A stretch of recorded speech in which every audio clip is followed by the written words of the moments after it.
তো তারপরে ও আমাকে বলল কি, "চলো আমরা ঘুরতে যাবো। ওকে। তুমি আমার ফ্রেন্ডের বাসার সামনে আসো। তোমার সাথে আমার ফ্রেন্ডের সাথে পরিচয় করাই দিব। তারপর আমরা ঘুরতে যাবো।" যেহেতু রিলেশন করি তো আমি আমার ফ্রেন্ডকে বললাম যে, "এরকম, এরকম ও তো আমাকে যেতে বলল ওর ফ্রেন্ডের সাথে পরিচয় করাই দিবে। তো এখন আমি কি যাবো?" তো ও বলল যে, "যা, দেখে আস ওর ফ্রেন্ডরা কেমন বা এই সেই।" জি। তো গেলাম ওদের ফ্রেন্ডের মানে বাসার নিচে। তো ওর কয়েকটা ফ্রেন্ড ছিল। নোয়েল, শশী, পল্লব, শাওন। হ্যাঁ, হ্যাঁ। পল্লবের আব্বু-আম্মু বাসার বাইরে চলে গেছে। ওকে। যাওয়ার পরে এখন বলল যে, "আমার আব্বু-আম্মু তো নাই, তোরা বাসায় যেতে পারিস।" তো বলল যে, "চলো বাসায় যাই।" "কেন বাসায় যাবা কেন?" এমনিতেই তোমায় দেখবো, কথা বলবো এই আরকি, আর কিছু না।" আমি বলছি, "ঠিক আছে চলো।" তো গেলাম। মোটামুটি কথাবার্তা হলো। ওর সব ফ্রেন্ডরা যেহেতু গেছে। জি। তো কথা হওয়ার পরে ও কি করলো, আমরা আরেকটা রুমে গেলাম। চলো আমরা আরেকটা রুমে যেয়ে কথা বলি। তো বলার পরে সে কি করলো, সবকিছু খুলে ফেললো। তো খুলে ফেলার পরে আমি কি করলাম, কান্নাকাটি শুরু করলাম। "আল্লাহ এগুলো কি করতেছো?" এই সেই। তো ও আমার কান্নাকাটি দেখে রীতিমতো ঘাবড়ায় গেছে। আমি কান্নাকাটি করতেছি, "আমি বাসায় আসবো, আমি বাসায় আসবো।" এইসব কি, আমি কখনো চিন্তাই করতে পারি নাই তুমি এরকম। পরে বলল, "ঠিক আছে রেডি হও।" পরে আমি ফ্রেশ-ট্রেশ হলাম। হওয়ার পরে রিক্সা নিল। তারপর বাসায় আসলাম। মানে রিক্সার মধ্যে একটা কথাও বলে নাই। না বলার পরে আমি তো বাসায় আসলাম। বাসায় আসার পরে ব্যাপারটা তো আর কাউকে শেয়ার করা যায় না। পরে আমি কলেজে গেলাম এর পরের দিন। পরে আমার ফ্রেন্ডকে বললাম যে, "এরকম, এরকম নওশাদ তো এটা করছে। আমি তো কান্নাকাটি করছি, ও কিছু করতে পারে নাই।" তো বলল কি, "নওশাদ তো অনেক ভালো, এইজন্য কিছু করে নাই। একটা ছেলে মানুষ একটা মেয়ে মানুষকে যদি পায়, তার মানে কিছু করবে না, এটা তো হতেই পারে না।" আর ওরও হচ্ছে রিলেশন ৮ বছর যাবৎ রানিং। ওই যার সাথে আপনি কথাটা বলছিলেন, শেয়ার করছিলেন। হ্যাঁ। বলছি, প্রেম ভালোবাসা মানেই হচ্ছে এটা যে ফিল, সেই এইসব, এসব। আমি এই ব্যাপারগুলো অনেক শুনতাম। যেহেতু মানে ইন্টারে পড়ি, মোটামুটি একটু বুঝিও। এমন তো না যে বুঝি না। তো আমি শুনতাম, খুব ভাল লাগতো। আর ও আমাকে এটা বলছে যে, "আমি কখনো তোমার হাতও ধরবো না। ওই মানে আমি যদি কিছু না করি।" নওশাদ। হ্যাঁ, হ্যাঁ। হ্যাঁ। তো আমি বলছি, "ঠিক আছে।" তো আমি অনেক চিন্তা ভাবনা করলাম যে না আসলে এই সেই, ও যেহেতু ভালো করে কথা বলতো না, ভাল লাগতো না। যেহেতু ফার্স্ট লাভ বুঝতে হবে। জি। আরও আমাকে বলতো, "কেন তুমি কি অন্য কাউকে পছন্দ করো? বলো আমাকে, যে পছন্দ করলেও বলো।" তারপরে ওই কাহিনীর পরে তো আমি এসে পড়ছি। আসার পরে আমি ওর ফ্রেন্ডকে কল করছি, শাওনকে। হ্যাঁ, হ্যাঁ। যে, "ভাইয়া আমি আপনাকে কল করছি। আপনি কাইন্ডলি নওশাদকে বলবেন না? আর হচ্ছে ভাইয়া নওশাদ কেমন আসলে?" বলছে, "ও তো অনেক ভালো একটা ছেলে।" আমি বলছি, "ভাইয়া ওর সাথে কোনো মেয়ের সাথে রিলেশন আছে?" "না, ওর সাথে কোনো মেয়ের সাথে রিলেশন নাই। ও অনেক অমায়িক একটা ছেলে।" এই সেই। মানে যতটুকু পজিটিভ বলা লাগে তার চাইতেও বেশি সে আমাকে বলছে। ওকে। তো ওর ফ্রেন্ডের কাছ থেকে শুনলাম ও অনেক ভালো। হ্যাঁ, হ্যাঁ। ভাল লাগলো শুনে যে না আসলে অনেক ভালো একটা ছেলে। আর যেহেতু ওরা একটা বাসায় ২৫-২৬ বছর যাবৎ আছে। জি। তো ওইজন্য আরো বেশি। যেহেতু খারাপ হলে তো থাকতে পারত না। ভাড়াটিয়া যেহেতু, স্থানীয় না। জি। তো আমি বললাম যে, "ঠিক আছে।" চিন্তা ভাবনা করলাম। তো আমার ফ্রেন্ডকে বললাম। তো ওরা বলল যে, "হ্যাঁ, দেখ যেটা ভালো মনে করিস সেটাই কর। আর এটা করলে তো মনে হয় যে আসলে ইয়েটা অনেক মানে।" আমি একটু জানতে চাই সেটা হচ্ছে যে নওশাদ আপনার কাছে একটা আপনি যেটা বলছিলেন যে হ্যাঁ, আপনার জায়গা থেকে যেটা আপনি মেনে নিতে পারছিলেন না সে ধরনের একটা সম্পর্ক চাচ্ছিল এবং আপনি আ সেটা আদৌ করবেন কিনা সেজন্য আপনি বিভিন্ন রকমের পরামর্শ চাচ্ছিলেন সবার কাছে, তাই?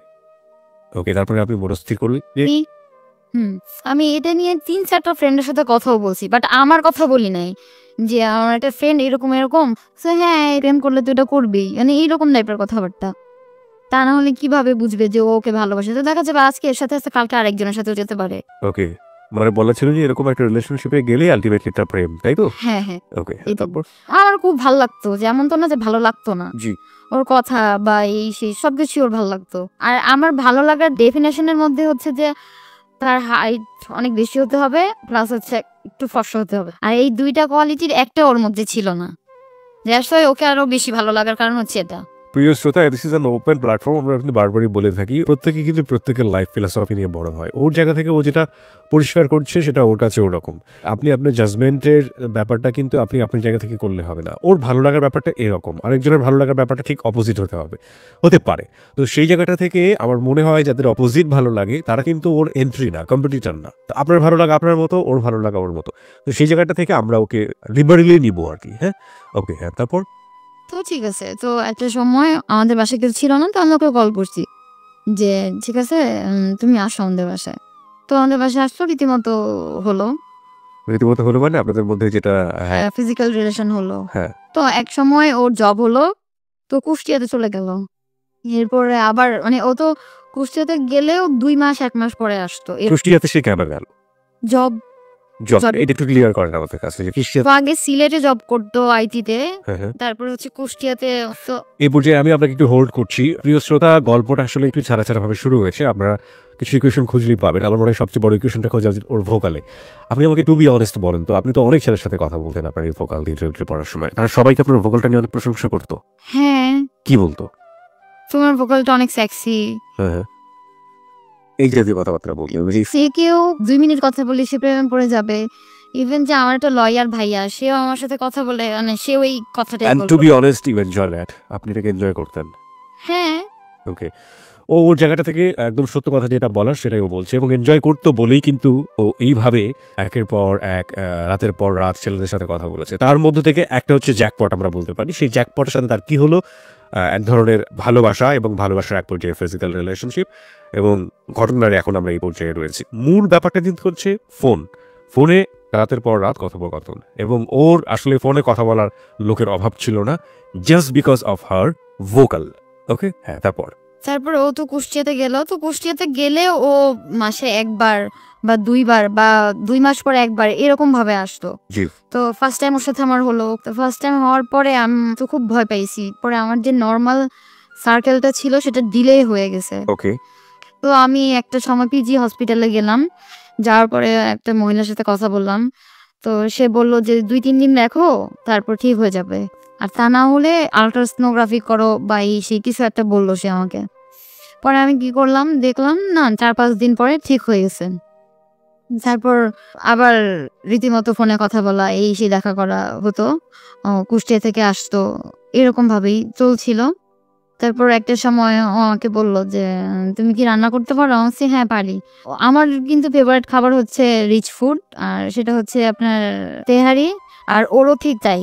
তো বলল, "তুমি কি এটা রান্না করতে পারো?" আমি বলছি, "হ্যাঁ, পারি তো।" ঠিক আছে, একদিন আমাকে রান্না করে খাওয়াও। আচ্ছা ঠিক আছে। ও তো আমার বাসায় আসতে পারবে না। তো আমি কি করলাম, আমার একটা ফ্রেন্ডের বাসায় ওকে ইনভাইট করলাম যে, "তুমি এখানে আসো, আমি রান্না করে নিয়ে আসবো। তুমি ওইখানেই খেতে পারবা।" ওকে।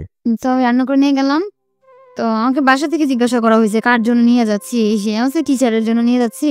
স্যার তো এখানে একা থাকে, তার ফ্যামিলি বাসা নাই এই সেই। যার সাথে ফাঁকি দিয়েছেন যে কোনো ভাবে হোক, একটা মেয়ে বা একটা ছেলে চাইলে এটা কোনো ব্যাপারই না, বাসাতে ফাঁকি দেয় আব্বা আম্মার যোগ।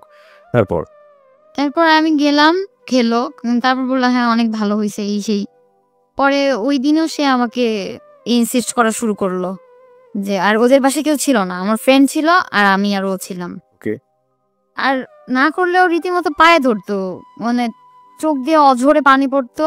মানে এরকম। পরে করলাম সেকেন্ড টাইম। তো সেকেন্ড টাইম করার পরে ও তো গেল। আমি তো বাসায় আসলাম। ওই সময় আমার নরমাল সার্কেলটা স্টপ হয়ে গেল।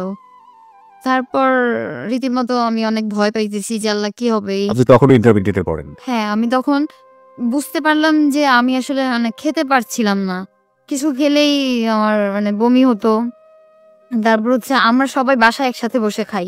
দুপুরবেলাও, ইভেন রাতের বেলাও। আর একসাথে না খেলে মনে হতো যে খাওয়া-দাওয়া করি নাই। ওকে। তো দেখা যেত যে আমি সবার সাথে খেতে বসতাম না, পরে খেতাম। কেউ কিছু বুঝতে না, হ্যাঁ, কিছু পরিবারের কাছ থেকে হাইড করার ব্যাপার। হ্যাঁ, তারপর ওইটা করতাম। তো মানে প্রচুর ভয় পাইছি যে তা আল্লাহ কি হলো বুঝলাম না। পরে আমি কি করলাম, আমার ফ্রেন্ডকে বললাম যে এরকম এই সেই আমার বমি হচ্ছে। ও বলল যে টেস্ট করায় দেখ কি হয়। এটা কি আপনার যে নওশাদ, তাকে কি বলেছেন ওই সময়? না, আমি শুনি নওশাদকেও তখনও বলেন? না। ওকে, হ্যাঁ। অনেক সময় হতেই পারে। আবার আমার একটু প্রবলেম হলে বমি হয় এমনিতেই নরমালি। জি। তো আমি তো ভাবছি হয়তোবা ওইটাই। বাট কয়েকদিন যাবত অনর্গলভাবে হচ্ছে। আমি নিজেও ভয় পাচ্ছিলাম যে কি করব না করব। বাসায় বললে যদি টেস্ট হয়, ওই সময় তার একটা ঘটনা ঘটে যাবে। জি।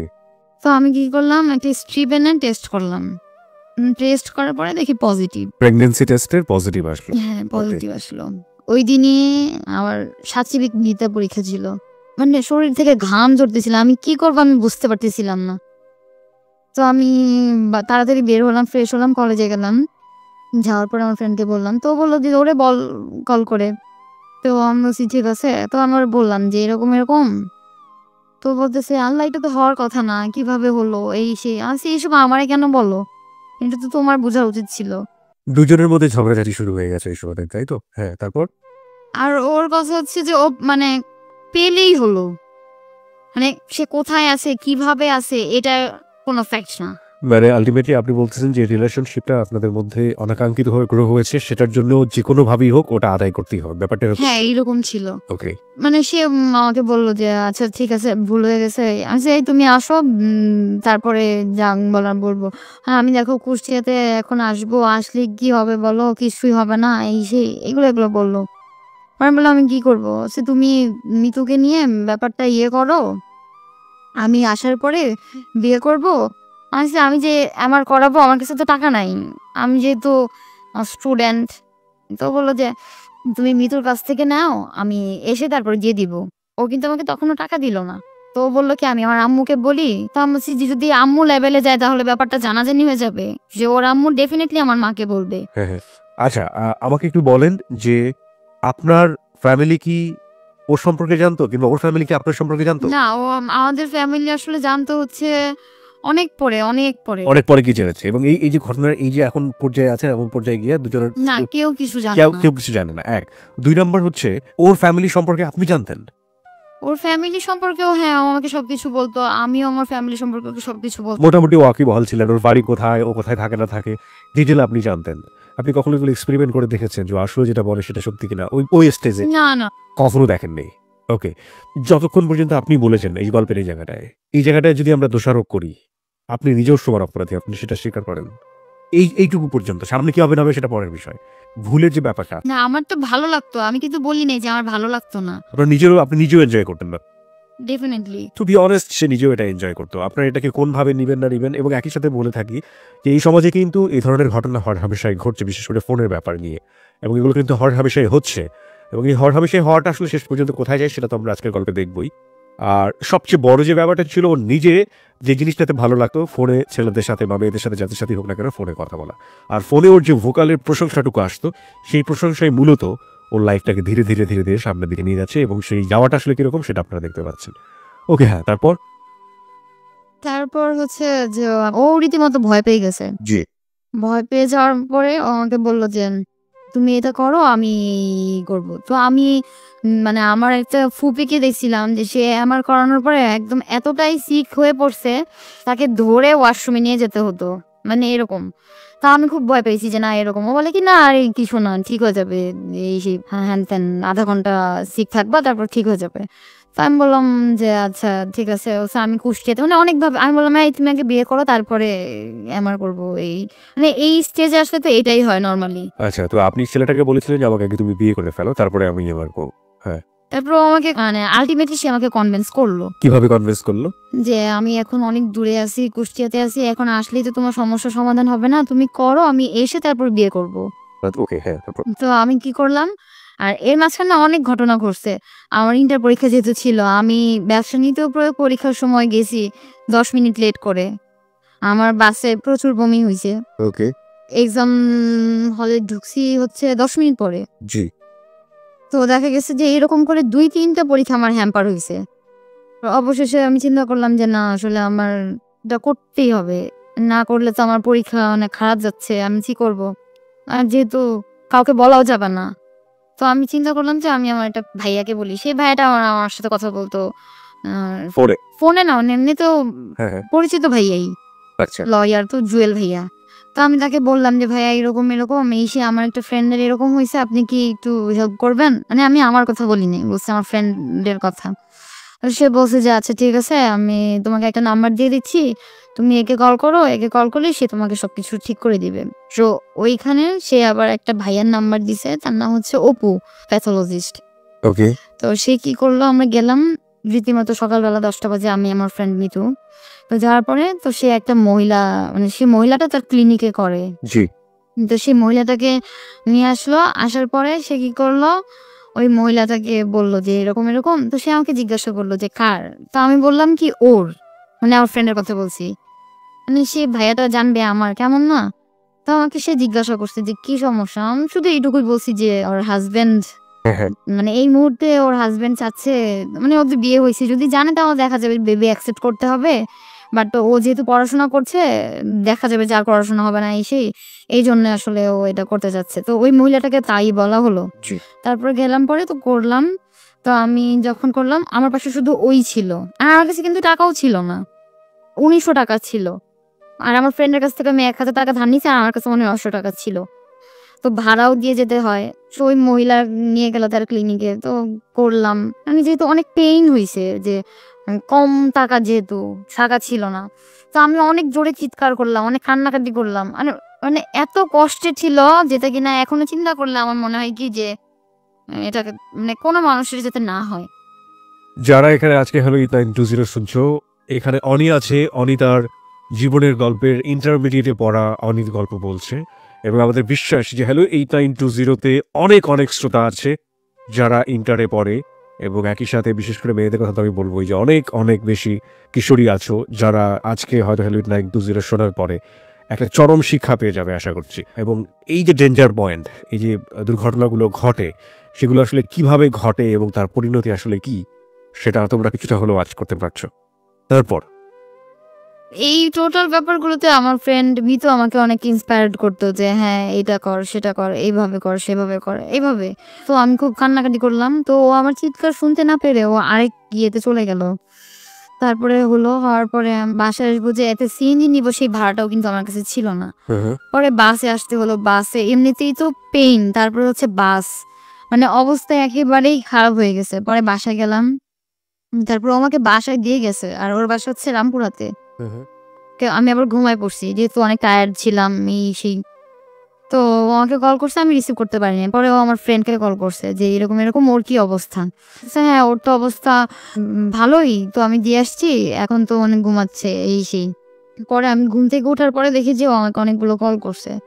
পরে আমি ব্যাক করলাম, আর ও আমাকে সবসময় মানে সোনামণি বলতো। তোমার সোনামণি, তোমার কি অবস্থা? এই সে আছে। হ্যাঁ এই তো প্রচুর ব্যথা পাইছো, এই সে আছে। হ্যাঁ ঠিক আছে, ঠিক হয়ে যাবে, আমি আসলে সব ঠিক হয়ে যাবে, হ্যান ত্যান, এগুলো মানে ওই সমস্যা আমার সাথে খুব ভালো করে কথা বলতেছে। ওকে, ওইটা গেল। তো যাওয়ার পরে যে আমি ওষুধ কিনবো, আমার কাছে সেই টাকাটা পর্যন্ত ছিল না। মনে হয় 7 দিন করে ওষুধ দিছে, তো আমি মানে 2 দিন করে খেতে পারছি। ওকে, টাকার জন্য আমি খেতে পারি নাই। আচ্ছা, তো ও ঢাকায় আসলো। এরপরে আসার পরে ও আমার সাথে দেখা করলো না।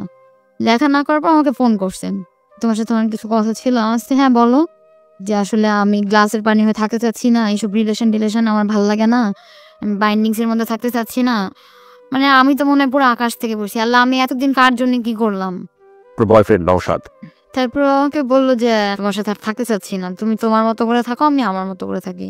তো আমি যে তোমার জন্য এত কিছু করলাম, তুমি যা বললাম আমি তাই শুনলাম। তো বললো আমি আসলে সরি, আসলে আমার পক্ষে আর রিলেশন কন্টিনিউ করা সম্ভব না, তুমি আমার ফ্রেন্ড হিসেবে থাকতে পারো, আমার কোনো প্রবলেম নেই। তুমি এসব কি বলো, তুমি যেটা বলছো আমি সেটাই শুনছি। ওকে, মানে ওর কথা আসলে আমার কাছে মনে হয়েছে যে মানে বাণী, যে ও আমাকে বললো আমার এটা করতেই হবে। টু বি অনেস্ট, এটাই কি আপনার ফার্স্ট লাভ? হ্যাঁ ওকে, হ্যাঁ, তারপর?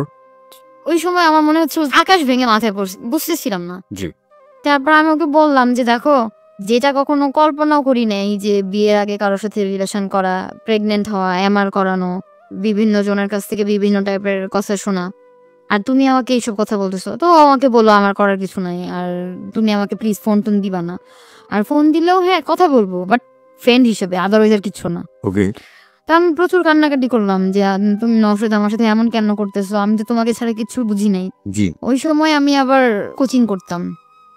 ওকে, তো যেই দিন ও আমাকে এই কথাটা বললো, এর পরের দিন আমার আবার ক্লাস ছিল। তো আমি আমার ফ্রেন্ডকে বললাম। তো বলার পরে মানে আমি মনে হচ্ছিল যে আমি রাস্তা দিয়ে হাঁটছিলাম না কি, আমি কিছুই বুঝতেছিলাম না। একটা বাস আসছে, যে বাসের লোকটা সে আমাকে ধাক্কা দিয়ে সরাইছে। আচ্ছা, আমার ফ্রেন্ড বললো যা মরতে ইচ্ছে হলে যা, ট্রেনে নিচে যা মর, এইভাবে মরে তো লাভ নাই, এরকম টাইপের কথাবার্তা। কে মিতু? হ্যাঁ মৃদু। ওকে, তো আমি মানে একদম পুরো আপসেট যে এই কি ঘটে গেল, আর এইসব কথা তো কাউকে বলাও যায় না। প্রথম কথা হচ্ছে আপনি আপনার জায়গা থেকে অনেক বড় একটা স্যাক্রিফাইস করেছেন। সেটা হচ্ছে এই ধরনের একটা সম্পর্ক বলতে গিয়ে বোঝাচ্ছি, যেটা যে একটা মেয়ের কাছে তো এই ধরনের ফিজিক্যালি একটা সম্পর্ক অনেক বড় একটা ব্যাপার, এবং সেই জায়গাটা থেকে আপনি আপনি একটা ছেলেকে লাভ করে সেটা স্যাক্রিফাইস করেছেন, এবং সেই ছেলেটা ফিরে এসে আপনাকে বলছে যে আপনার সাথে সে কোনো সম্পর্ক রাখবে না। সেই মুহূর্তে আপনার পুরো দুনিয়াটা আপনার সামনে ব্ল্যাঙ্ক হয়ে গিয়েছে, তাই তো? হ্যাঁ, ওকে, তারপর এবং মিতু বলছে যে বাঁচলে এভাবে বাচ্চার কোনো দরকার নেই, মরে যা, হ্যাঁ, বাসের সামনে গিয়ে ঝাঁপায় পড়, ব্যাপারটা আর এরকম। একটা ছেলের জন্য তুই কেন শুধু শুধু কষ্ট পাবি, ও খারাপ, এইটাই ইয়ে এখন খারাপ হয়ে গেল, আগে খারাপ ছিল না। না। ওকে, তো আমি খুব কান্নাকাটি করতাম আর নামাজ পড়তাম। আমি তো আসলে কোনো এই সময়টাতে আপনি নামাজ পড়তেন নাকি তার আগে থেকেও নামাজ পড়তেন? না ওই সময়টাতে আমি না আসলে আমার একটা প্রবলেম হচ্ছে আমি যদি কোনো প্রবলেমে পড়ি আমি নামাজ পড়ি। মানে ক্রিটিক্যাল মোমেন্ট যখন জীবনে শুরু হয়ে গেছে তখন আপনি নামাজ, মানে আমার বাসায় সবাই বুঝে যে আমার কিছু একটা হচ্ছে, যে কারণে আপনি নামাজ পড়তেছি। হ্যাঁ তারপর পরে কি হলো যে ও আমাকে ১ মাস পরে কল করলো। কল করার পরে আমাকে বলল যে আসলে আমি সরি, আমি বুঝতে পারছি যে আসলে তুমি আমার জন্য পারফেক্ট। আমি আসলে এই সময়টাতে আপনি চেষ্টা করতেন না তার সাথে যোগাযোগ করেন? আপনিও চেষ্টা করতেন না নাকি ওর ফোন নাম্বার? ওকে বলছে যে তুমি যদি ফ্রেন্ড হিসেবে থাকতে চাও তো থাকতে পারো, আর দরকার নেই। আর আমার একটা মানে বিশ্বাস ছিল যে না আমি তোকে ভালোবাসতাম, ও আমার কাছে আসবেই। না, যেটা হচ্ছে যে আপনি তো ভালোবাসছেন সেই কারণেই বলছি যে আপনার জায়গা থেকে তো আপনি চেষ্টা করতে পারতেন না না আমি করার জন্য। কখনোই যে এটা আমার মধ্যে ছিল না, বাট খারাপ লাগতো নিজের মধ্যে, বাট আমি কখনো ট্রাই করতাম না ওকে। তো আমাকে কয়েকদিন ট্রাই করছে, তো আমাকে কল দিলে আমি গালিগালাজ শুরু করতাম। তো আমি কি করলাম, ও বলল যে আমি তোমার সাথে শেষ একবার দেখা করতে চাই, তুমি তো আমাকে ভালোবাসতে তাই না, আমি তো তোমাকে ভালোবাসি এখনো, ঠিক আছে তুমি আমাকে বাসো না আমি বুঝলাম, কিন্তু তুমি আমার সাথে একবার দেখা করো, আমি তোর সাথে একবার দেখা করতে চাই। তো আলটিমেটলি আমি চিন্তা করলাম ঠিক আছে আমি তো ওকে ভালোবাসি, এমন তো না যে বাসি না। আর আমি ওর জন্য নামাজ টামাজ পড়তাম, প্রে করতাম, আল্লাহ প্লিজ তুমি আমার জন্য একটা কিছু করো, আমি ওকে চাই আর কিছু চাই না এরকম। পরে কি হলো, আমার ফ্রেন্ডের বাসায় দেখা হলো ওর সাথে। দেখা হওয়ার পরে ও আমার পায়ে ধরতেছে, তুমি আমাকে মাফ করে দাও, আমি ভুল বুঝতে পারছি এই সেই। ও আমাকে এটাই বলছে যে ওর কোনো লাভ ছিল না, আর যেহেতু ফার্স্ট লাভ, আর কেউ যদি মানে বয়ফ্রেন্ড থাকাকালীন অবস্থায় যদি ইয়ে হয়ে যায় সে কিন্তু একটু অন্যরকম হয়েই যায়। তো আমি এটা চিন্তা করলাম যে ঠিক আছে, বয়ফ্রেন্ড থাকা অবস্থায় কি হয়েছে, মানে এটা কি মানে যদি মেয়ে প্রেগনেন্ট হয়ে যায় তো বয়ফ্রেন্ড একটু মানে ভীত হয় না, হ্যাঁ মানে এটা তো ও নর্মাল। আপনি ওই জায়গাটা থেকে তাকে ক্ষমা করার চেষ্টা করছেন তাই তো? হ্যাঁ হ্যাঁ হ্যাঁ। ওকে হ্যাঁ তারপর? তো আমি এটা চিন্তা করলাম যে না আমি তো আসলে ওকে অনেক ভালোবাসি, আর যেহেতু ও ব্যাক করছে আমি কিন্তু ওকে কল করি নাই, তার মানে হচ্ছে এটাই আমার জন্য ভালোবাসা আসলে। ওকে তো এইভাবেই আমাদের রিলেশন আবার শুরু হলো, মানে এত মিষ্টি একটা রিলেশন হয়েছে মানে বলার বাইরে। যেমন হচ্ছে যে ওর ফ্রাইডেতে ক্লাস থাকে, হুম হুম আর স্যাটারডে তো অনেক সময় দেখা যায় ওর ডিউটি থাকে, আবার অনেক সময় থাকে না। ওর যদি না থাকে তো ওই দিন আমরা ঢাকার বাইরে ঘুরতে বেরোতাম, আর যদি থাকতো তাহলে আমরা ফ্রাইডেতে ঘুরতে বেরোতাম এরকম। মানে যে রিলেশনশিপটা শেষ হয়ে গিয়েছিল সেটা নতুন করে শুরু হ্যাঁ, করলো, নতুন করে and what একেবারে নতুন ধাঁচে সবকিছুই নতুন। and it was so sweet right? হ্যাঁ, ওকে ওইভাবে রিলেশনটা কন্টিনিউ হচ্ছিল।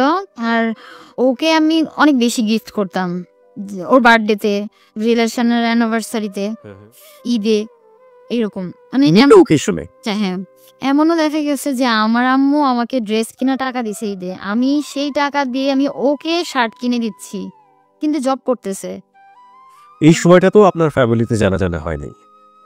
ওকে হ্যাঁ ও 2011-তে আমার রেজাল্ট দিল, তারপরে তো ভার্সিটির অ্যাডমিশন। তো দেখা গেল যে আমি পাবলিকে চান্স পাইনি, মানে পাবলিক আপনি চান্স পাননি। ওকে তো ন্যাশনালে আমি আসলে চান্স পাই। তো আমি ভর্তি হই না, যে আমার কথা হচ্ছে যে হয় পাবলিকে পড়বো তা না হলে প্রাইভেটে পড়বো। দেখা যায় যে আমি ওকে বলি যে এরকম এরকম, তো বলে যে ন্যাশনালে হয়ে যাও পরে প্রাইভেটে হইও। তো আমি হব না, যেহেতু ন্যাশনালে হলে আর প্রাইভেটে ভর্তি হতে পারবো না। তো আমি যেহেতু ভর্তি হই নাই, না হওয়ার পরে 2012টা আমার গ্যাপ চলে গেল। জি সেহেতু 2012টা দেখা গেছে টোটালি নওশেদের সাথে মানে প্রতি অনেক বেশি ইয়ে দেওয়া হয়। কনসেন্ট্রেশন হ্যাঁ ও আবার বিসিএস পরীক্ষা দেয়, দেওয়ার পরে ও প্রিলিমিনারিতে চান্স পায়, তারপরে হচ্ছে রিটেন। তো আমাকে কল করে বলল যে এরকম এরকম রিটেনে চান্স পেয়েছি, তো আমাদের সাথে রাতের বেলার কথা হবে না। আর মানে আমাদের সেই 2010 থেকে কন্টিনিউ রাতের বেলা কথা হয়। Okay. এই হচ্ছে 2012তে এসে ও আমাকে বললো যে কথা হবে না। তোর এক্সাম ছিল হচ্ছে জুনে, তো আমার দেখা যেত মাঝে মধ্যে কল করতো, একটু একটু কথা বলতো। আর এর মাঝখানে আমার যে ব্যাড হ্যাবিট গুলো ছিল, যে ফোনে কথা বলা, রাতের বেলা ওয়েটিং এ থাকা, এইগুলো টোটালি অফ। ফোনে কথা বলা যাবে না, কল ওয়েটিং এ থাকা যাবে না। এগুলো কি আপনার অফ হয়ে গিয়েছে নাকি ওর অফ হয়ে গিয়েছে? মানে আপনার এই হ্যাবিটগুলো অনেক আগে থেকে ছিল এবং হ্যাঁ, সে রিলেশন হওয়ার পর থেকে আমার এগুলো সব বন্ধ। বন্ধ হয়ে গিয়েছে, এগুলো কি আপনি বন্ধ হয়ে যাচ্ছে নাকি না ওর ইয়েতে চাপাচাপিতে? হ্যাঁ, ওকে হ্যাঁ কাউকে মানে পেতে হলে যে কিছু স্যাক্রিফাইস করতেই হবে। এবং এই জন্য আপনি ফোন কথা বলা বন্ধ করে। হ্যাঁ, কথা বলা বন্ধ করে। আচ্ছা এখানে একটা খুবই গুরুত্বপূর্ণ পয়েন্ট আছে, আপনি ওর সাথে রিলেশন হওয়ার পরেও ছেলেদের সাথে কথা বলতেন বা মেয়েদের সাথে হোয়াট এভার ইট ইজ? হ্যাঁ, আমি আমার ফ্রেন্ড বিতুর সাথে রাত 2টা-3টা পর্যন্ত কথা বলতাম অনর্গল। ছেলের সাথে কথা বলবো ঠিক আছে, একটা মেয়ের সাথেই কথা বলি। অভ্যাস হয়ে গিয়েছিল এরকম যে কথাটা বললে ভালো লাগতো না? হ্যাঁ, ভালো লাগতো না। ওকে পরে মানে নওশাদের সাথে রিলেশন হওয়ার পর থেকে অভ্যাসটা একদম টোটালি চেঞ্জ। ওকে হ্যাঁ, তো আমি ভাবলাম যে আচ্ছা ঠিক আছে ওইভাবেই হোক, ও যেভাবে চাচ্ছে। তো এক্সাম দিল, দেওয়ার পরে ওর মনে হয় জুলাইয়ের 11 তারিখে ওর এক্সাম শেষ হলো 2012 সালে। তো এর মাঝখানে একটা ঘটনা ঘটলো, মানে হচ্ছে নওশাদকে আর পল্লবটাকে ওর ফ্রেন্ড, মানে আমি যার বাসায় যেতাম, ওকে হ্যাঁ তারপর ও আর হচ্ছে পল্লব দুজন, মানে 25-26 জন এসে ওদের এলাকায় ওদের মানে মেরে টেরে গেল, মানে যেন তেন ভাবে মারে নাই। ওদের দুজনকে মেরেছে? হ্যাঁ, এটার পিছনে একটা মানে কারণ ছিল। বাড়ি তৈরি করে না অনেকে বলে কি? কন্ট্রাক্টর? হ্যাঁ হ্যাঁ হ্যাঁ, মানে এলাকার ছেলে পেলে এরা কি করে যে গান দেখানোর পরে 5 লাখ 2 লাখ চাঁদা খায়। তো যে এটা দিয়ে তার নাম আমি জানি না, মানে তার কথা হচ্ছে যে খেতে পারলে অর্ধেক তাকে দিতে হবে, আর না খেতে পারলে যদি পুলিশ ধরে নিয়ে যায় সে আনবে না। তো নওশাদ বলছে যদি এরকম হয় তাহলে ওর গানটাই খায় ফেল। ওদের এলাকার ছোট ভাইকে বলছে কথা, তো খেয়ে ফেলতে বলছে। তো ওই ছেলের 2টা মিলে কি করছে, তার গান নাই করে দিছে। গানটা কি? আর্মস টাইপের কিছু একটা বন্দুক? ওকে ছোট যে, আপনি একটু পরিষ্কার করুন, কারণ হঠাৎ করে কার গান কে খেয়ে ফেলবে আমি ঠিক বুঝতে পারছি না। নওশাদ এবং পল্লব মার খেলো 25 থেকে 30 জনের কাছে, হ্যাঁ এটার এবং এটার পেছনের কাহিনীটা হলো কোনো একটা গান বা বন্দুক খেয়ে ফেলতে বলেছে। এই বন্দুকটা কোথা থেকে আসলো? এটা তো আমি বলতে পারবো না, মানে ও আমাকে যতটুকু বলছে, মানে এলাকার মানে ইয়েতে থাকে না প্রভাবশালী লোক যাদের কাছে আর্মস টার্মস থাকে, এর কথা হচ্ছে যে যদি কেউ চাঁদা তুলতে পারে সে এটার 50% নিবে, বাট ওদেরকে ধরে নিয়ে গেলে ওদের এলাকার কাউকে, তাহলে সে এটার রিস্ক দিবে না। তো এই জন্য এটা আবার এসে নওশাদকে বলছে। তো নওশাদ বলছে ঠিক আছে তাহলে তুই আর্মসটাই খেয়ে ফেল। ওকে তো ওরা এই কথা বললো, এই কথা পল্লব এবং নওশাদ? হ্যাঁ নওশাদ বললো, আর নওশাদের চালা হচ্ছে পল্লব, ওকে হুজুর হুজুর করা যেটাকে বলে। তো ওরা কি করলো, ওদের বুদ্ধিতে এটা আসতো না যে খাওয়ার ব্যাপারটা, যেহেতু বড় ভাই বলছে মানে আর্মসটা খেয়ে ফেলতে বলেছে? হ্যাঁ। ওকে তো কি করলো, আর্মসটা খেয়ে ফেললো। খেয়ে ফেলার পরে আর যে লোক সেও তো খুব প্রভাবশালী, হ্যাঁ হ্যাঁ এই ব্যাপারটা মোটামুটি সবাই মানে জেনে ফেলছে, তার কাছ থেকে আর্মস খাবে এটা তো হতেই পারে না। সে একদম ডিরেক্টলি বলছে হয় আমার আর্মস ফেরত দিবে, আর তা না হলে এই পল্লব আর নওশাদকে যেখানে দেখবে সেখানে গুলি করে মারা ফেলবি।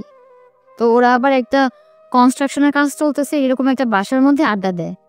7-8 জন আড্ডা দিচ্ছিল, যেই লোকের আর্মস করছে তো সেই লোক আবার লোক পাঠাইছে 25-26 জন, মানে হয়তো বা ফাঁদ পেতে ছিল যে কখন ওরা বের হয় একসাথে থাকে ধরবে ওদের। পরে ওরা 7-8 জন ছিল, এর মধ্যে 4-5 জন চলে গেছে। হ্যাঁ তো একজন একটু মাই খাইছে, একটু পা কেটে গেছে, আর 2 জন ছিল নওশাদ আর হচ্ছে পল্লব, দুইটাকে একদম যাচ্ছে করে তাই মাইটেড দিছে।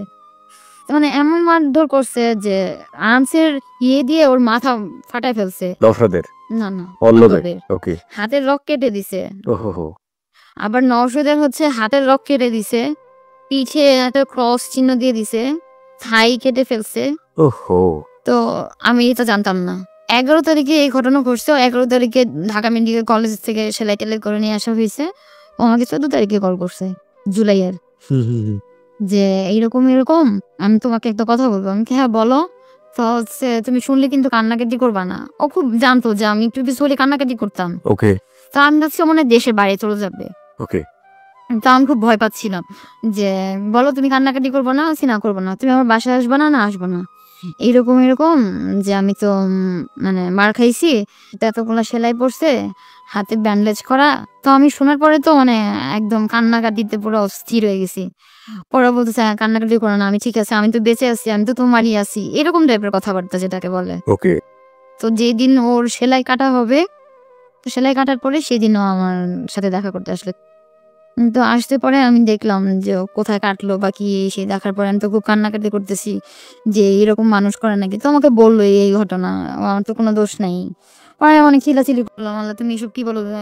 মানে পলিটিক্স করবে এটা আমার ভালো লাগে না, এই টাইপের মানুষ আমি দেখতেই পারি না। আপনি এতদিনে জানলেন যে সেই ধরনের খারাপ কাজের মধ্যে ইনভলভ? না তো this সে আসলে ইনভলভ না, মানে এলাকার যেহেতু আমি একটা বড় ভাই, আমার কাছে কেউ এসে জিজ্ঞাসা করতেই পারে যে এটা কি করবো ভাই, যদি খুব ভালো রিলেশন থাকে। আর ওর সাথে সবার সাথে নাকি খুব ভালো রিলেশন, ওকে আর ও এইসব পলিটিক্স এসবের মধ্যেও নাই। তো একজন অস্ত্রধারীর সাথে তার ভালো রিলেশন, আপনি এটাকে কি বলতে যাচ্ছেন? আপনি বলতে চাচ্ছেন যে এটা ছোট ভাই যে কোনো টাইপেরই হতে পারে, সে বড় ভাইয়ের কাছ থেকে সাজেশন নেবে এবং ও বলে দিবে যে অস্ত্রটা খেয়ে ফেলো, এটা কোনো রিলেশনের পর্যায়ে পড়ে না? মানে আমার কাছে সবসময় মনে হতো যে ও যা বলে তাই রাইট। ওকে, হ্যাঁ, আর ও কখনো মিথ্যা বলতেই পারে না, নেভার এভার। ওকে। ওই জায়গাটাতে আপনি সেভাবেই ফিল করেছেন ওই সময়টাতে। ওকে, হ্যাঁ, তারপর? তো পরে ভালো হয়ে গেল, পরে রীতিমতো সে অফিসে যাওয়া শুরু করলো, সবকিছু আবার আগের মতো করে হয়ে গেল, ঘুরতে যাওয়া এই সেই। তো মাঝে মধ্যে কথা হতো রান্না টান্নার ব্যাপার নিয়ে, তোমার তো আমার বাসায় আসলে রান্না টান্না করতে হবে, মানে জিজ্ঞাসা করতেন, হ্যাঁ তুমি কি কি রান্না করতে পারো, হ্যাঁ আমি তো এইগুলো রান্না করতে পারি। পরে আমি বলতাম যে হ্যাঁ আমি তো তোমার মায়ের থেকেও বেশি রান্না করতে পারি, বলে কি আমার আম্মা অনেক ভালো ভালো রান্না করতে পারে এই সেই, অনেক মজাদার এই সেই।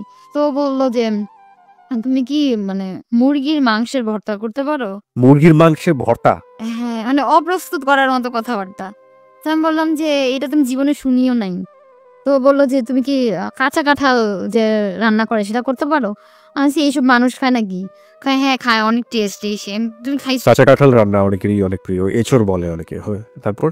পরে আমি বলছি তুমি কখনো খাইছো নাকি? বলে কি না কিন্তু শুনছি অনেক টেস্ট। পরে আমি চিন্তা করলাম যে আচ্ছা ঠিক আছে। কাঁচা কাঁঠাল যেহেতু বলল, তো আমরা ৩ টা ফ্রেন্ড মিলে রমনাতে গেলাম। যাওয়ার পরে তো এর মধ্যে একটা পাগল আমারে দেখতে সামনে আসে। পরে আমি কি করি ব্যাগ নেই দেই দৌড়। তো আমার মাথার মধ্যে সবসময় এই জিনিসটা কাজ করতো যে আমি কখন ওকে কাঁঠাল রান্না করে খাওয়াবো, কাঁচা কাঁঠাল। ওকে, যেহেতু সে বলেছে। হ্যাঁ, যেহেতু সে বলেছে। তো একটা সুযোগ পেলাম রমনাতে যাওয়ার পরে, কাঁঠাল তো অভাব নাই। দেখলাম যে বৃষ্টি পড়তেছে, আর বৃষ্টির সময় তো লোকজন থাকে না। তো একটা লোক দূর থেকে আমি কাঁঠাল ধরছি, সে আমাকে হাত দিয়ে ইশারা দিতেছে পারা যাবে না। তো আমি কি করলাম, পারলাম। পারার পরে ব্যাগে ঢুকালাম। ঢুকানোর পরে দিছি দৌড়। আর বৃষ্টি যেহেতু সে আর আসবে না। রমনা থেকে আপনি কাঁঠাল চুরি করলেন আপনার বয়ফ্রেন্ডের জন্য। ওকে। পরে পরে বাসায় আসলাম, সেই বৃষ্টিতে ভিজে কষ্ট দিয়ে হাত টাতের অবস্থাও খারাপ ছিল। এখন কিভাবে রান্না করতে হয় এটা তো আমি জানি না। তো আমি কি করলাম, আমার পাশের ফ্ল্যাটের ভাবিকে ডাক দিলাম যে ভাবি একটু বলেন এটা কিভাবে কাটতে হয়। তো সে আমাকে বললো এভাবে রান্না টান্না করলাম। শুনে রান্না টান্না করার পর ওকে কল করছি সন্ধ্যার সময়, তুমি কোথায়? হ্যাঁ আমি তো অফিসে। আচ্ছা শোনো, তোর সাথে আমার কথা আছে। হ্যাঁ হ্যাঁ কি কথা বলো। আচ্ছা তুমি আসলে কোনো সমস্যা আছে? বলে কি না আমার আসলে অনেক দর আসছে, আমি আসতে পারবো না এই সেই। আমি বলছি আইসার সাথে সাথে চলে যায় ও, কিন্তু তারপরে আসো। পরে বলছে, আচ্ছা ঠিক আছে। পরে ও অফিস থেকে আসলো। আপনাদের বাসায়? হ্যাঁ বাসার সামনে। ওকে। তখন আপনার বাসায় জানে না কেউ? হ্যাঁ, হ্যাঁ, একটা কথা মিস হয়ে গেছে। সেটা হচ্ছে ও আমার বাসায় ২০১১ থেকেই আসা যাওয়া করতো। 2011 থেকে বাসায় আসে যাবে? ও ম্যাথ টিচার ছিল। মানে ওইভাবে বাসায় ওকে মানে ইন্ট্রোডিউস করে দেওয়া হয়। ম্যাথ টিচার হিসেবে? হ্যাঁ, আপনার কি সে সময় আপনার ম্যাথ পড়তে হতো? হ্যাঁ, হ্যাঁ। কিসের জন্য ম্যাথ পড়তে হতো? ভার্সিটির অ্যাডমিশনের জন্য। ওকে। ও সেই ম্যাথ টিচার হিসেবে আপনার বাসাতে আপনি তাকে ইন্ট্রোডিউস করিয়ে দিতেন। সপ্তাহে কয়দিন পড়াতো? সপ্তাহে ২ দিন, মানে হচ্ছে ফ্রাইডে, স্যাটারডে। ওকে। প্রেমও করা হবে, টাকা পয়সা রোজগারও হবে। মাশাআল্লাহ। তারপর? পরে আস্তে, আস্তে আমার বোন ব্যাপারটা বুঝতে পারে, যেহেতু আমরা একসাথে বেড শেয়ার করি। বেড? মানে মানে আপনি এবং আপনার বোনের সাথে বেড শেয়ার রাতের বেলা। ওকে। হ্যাঁ। ফোনে কথা বলি, শুনতে পায়। তো ওইভাবে ব্যাপারটা ও জানতে পারে যে ওর সাথে আমার রিলেশন। আপনার বড় বোন না ছোট বোন? বড় বোন। ওকে। তো আমাদের মধ্যে অনেক মজার ব্যাপারও ছিল এরকম। আমি ওদের এলাকায় পড়াতে যেতাম, আশফিকে। তো দেখা গেছে বৃষ্টি পড়তেছে, ও আমাকে কল করছে যে, "কোথায় তুমি?" "হ্যাঁ, আমি তো কাশফিদের বাসায়।" "আচ্ছা ঠিক আছে, তুমি একটা রিক্সা নাও, সামনের দিকে আগাও, আমি আছি, তোমাকে বাসায় দিয়ে আসি।" তো প্রায় বৃষ্টি-টিষ্টি পড়লে ও আমাকে দিয়ে আসতো বাসায়। বা বৃষ্টি পড়লেও যদি অফিসে থাকতাম, আমি পড়াতে আসছি, ও আমাকে বলতো, "বৃষ্টি শেষ হবে তারপরে যাবা। বৃষ্টিতে ভিজে যাবা না।" ওকে। মানে মোটামুটি অনেক ভালো সময় ছিল।